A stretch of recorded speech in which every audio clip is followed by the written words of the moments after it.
2023 നടന്ന അസുഖത്തെക്കുറിച്ച് അല്ലെങ്കിൽ ആ സർജറിയെക്കുറിച്ച് ഇപ്പം എന്തിനാ വന്ന് പറയുന്നതെന്ന് പലരും ചോദിക്കുന്നുണ്ട്. ചിലർക്ക് ഇത് ക്ലിയർ ആവുന്നില്ല.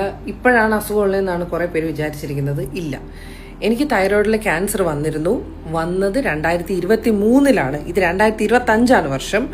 സോ എൻ്റെ ട്രീറ്റ്മെൻറ്റ് കംപ്ലീറ്റ് ആയിട്ട് കഴിഞ്ഞ് എനിക്കിപ്പോൾ യാതൊരു അസുഖവും ഇല്ല. ഞാൻ ഭയങ്കര പെർഫെക്റ്റ്ലി ഹെൽത്തി ആയിട്ടുള്ള ഒരാളാണ്.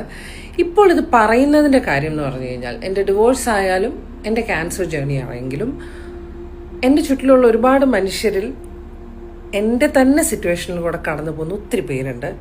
അവർക്ക് വേണ്ടിയാണ് ഞാൻ സംസാരിച്ചത്. അവരെ റെപ്രസെൻ്റ് ചെയ്ത് മുന്നിൽ വന്ന് സംസാരിച്ചു എന്നല്ല. നമ്മൾ ഒരുപാട് ഇരുട്ടുള്ള ഒരു കടലിൽ കൂടെ പോകുമ്പോൾ എവിടെയെങ്കിലും ഒരു ലൈറ്റ് ഹൗസ് കാണുന്നത് നമുക്കൊരു ദിശ മനസ്സിലാക്കാൻ എളുപ്പമാണെന്ന് പറയും. അതുപോലെ ഞാൻ ചെറിയൊരു ചൂട്ട് കത്തിച്ചെന്നേ ഉള്ളൂ. അത് വേണ്ടവർക്ക് വേണ്ടി മാത്രമാണ്.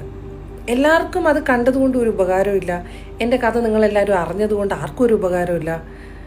പക്ഷെ ചിലരത് കേൾക്കേണ്ടതുണ്ട്. ചിലർക്ക് അന്വേഷിക്കുന്നവരുണ്ട്.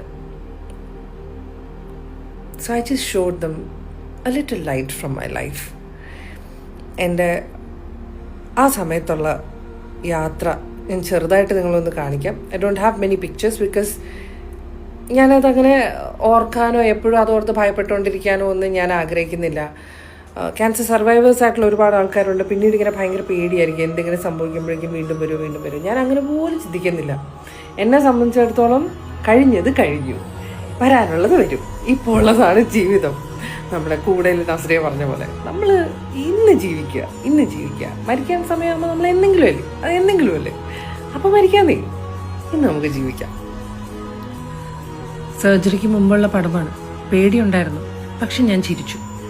സർജറി കഴിഞ്ഞിട്ടും ഞാൻ ഒരുങ്ങി പൊട്ടൊക്കെ തൊട്ട് ചിരിച്ചുകൊണ്ടേയിരുന്നു. അന്ന് ഞാൻ ചിരിക്കായിരുന്നു. ഇന്നും അതൊക്കെ ഓർക്കുമ്പോൾ ഞാൻ ചിരിക്കുകയാണ്. Because I bloody survived it.